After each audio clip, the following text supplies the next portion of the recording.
Alright, Phoenix here, and this is Let's Play Star Soldier Vanishing Earth on the N64 Part 3. We're in the last few levels now, so where the game really starts to get serious. The difficulty is extreme, the red ship may be inadequate, now so I'll be switching to the blue ship sometime soon, but we're not going to be doing that yet. There's a lot of enemies on the screen, they take a lot of hits. This is where the game really starts to get difficult, I said before earlier. Kind of like the opposite of Philosoma, because Philosoma is a game very similar to this on the PS1.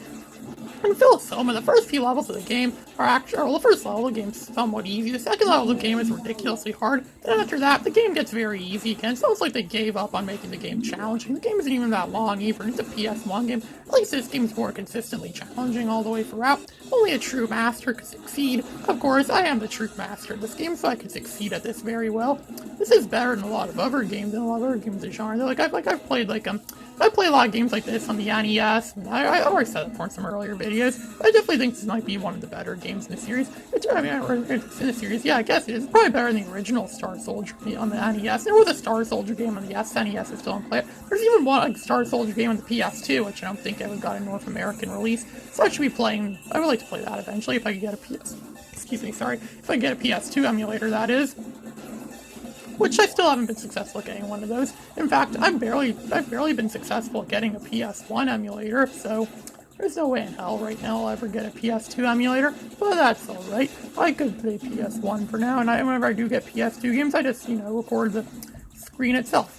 Speaking of like regions, things like that, I've been hearing a lot of stories about people buying DVD movies, or what they think are DVD movies, on Amazon.com, and they're using it from the Amazon for their North American region, North American Amazon, and they buy it, and they buy the DVD, and it doesn't say like where it's from, it just says it's being shipped from here in North America, so they buy it, and then they find out it's region 4, it's intended to be used in Australia and New Zealand, and then it's like, well, I didn't say that, that's probably why I've been going to my local. And they could probably get them a refund. They're going to tell them to send it back. And I think this is useless. They sell it to their local store. There's a lot of times I go to my local DVD store that sells used DVDs, and I see a lot of DVDs from foreign regions there. I see a lot of European DVDs and Australian DVDs. I see a lot of those there now. I'm wondering if that's why.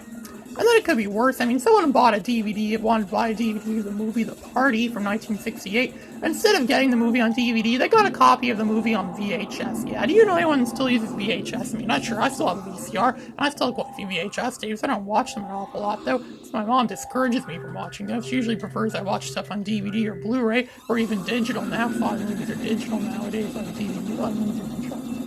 What could have been worse is if you get a VHS tape of the wrong region, because if it's a DVD of the wrong region, at least there's something that could be done about it, because apparently Linux operating systems don't have any kind of region recognition. So you have a computer that runs Linux, you could watch any DVD from any region on it.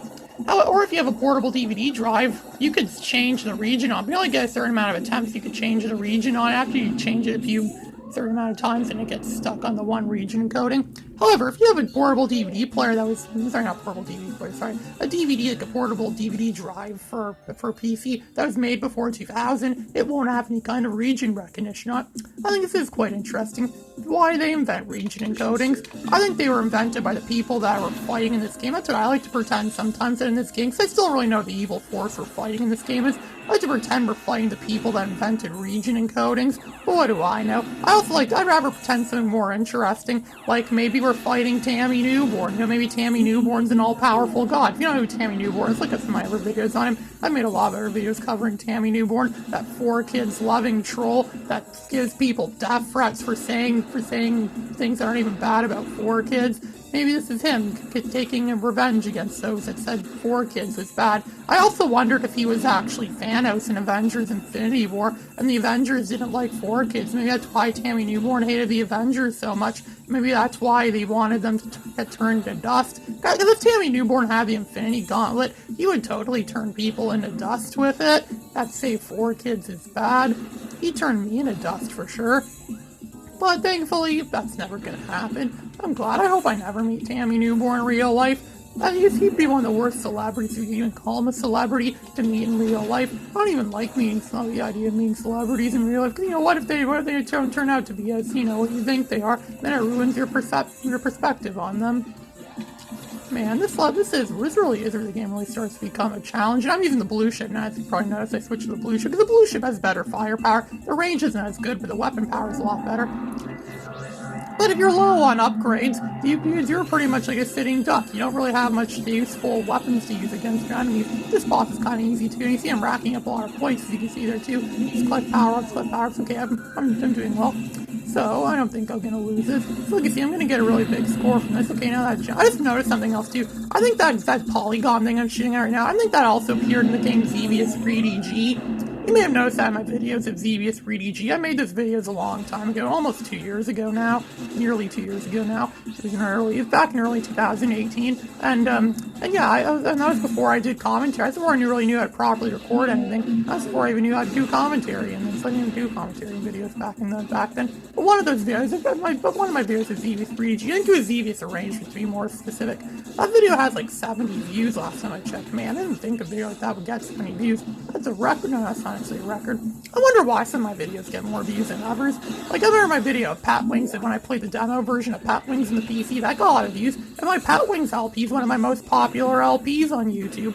So I'd say that's pretty good. I'd say I'm doing alright. I do plan on doing more LPs. I was going to do an LP of LEGO Star Wars 2, the original trilogy. Because a lot of the music in that game's copyrighted, I was going to take out the music and instead replace it with other video game music. Like music from Spyro, Ape Escape, Jumpin' Flash, Sonic, Crash Bandicoot, and Mega Man, and other stuff. Yeah, I think that sounds pretty interesting. I think it sounds pretty entertaining. I'm interested in playing that game just so I can put in my own music in it, my own video game music. And yeah, that sounds pretty entertaining. I actually saw a video like that once a long time ago where someone, I think his name was Turbo Boy something, like Turbo Boy and Best Boy. There were these guys I used to watch on YouTube back in 2008, and I remember they'd make a video where they play for LEGO Star Wars: The Complete Saga as Mario and Luigi, and they would use their own music. They wouldn't use any of the game sounds. They put their own music. It'd be like video game music, mostly music from Nintendo games. They used music from Mario, Kirby, even stuff like Tetris and Sonic, and yeah, it turned out to be pretty good, actually. I was quite fond of watching that. It really was quite entertaining. It took a long time for me to get through the whole series, but I eventually got through it.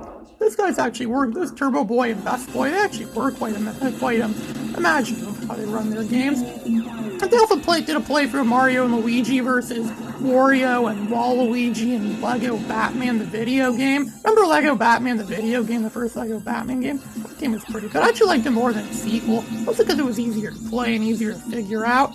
And plus, Lego Batman 2, or at least my copy of Lego Batman 2 on the Wii, constantly freezes.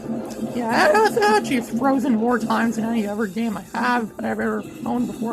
And that's saying a lot, because most of my games don't typically freeze on me like that. So here's the boss. This is like one of the last bosses in the game. Alright, I think we did it.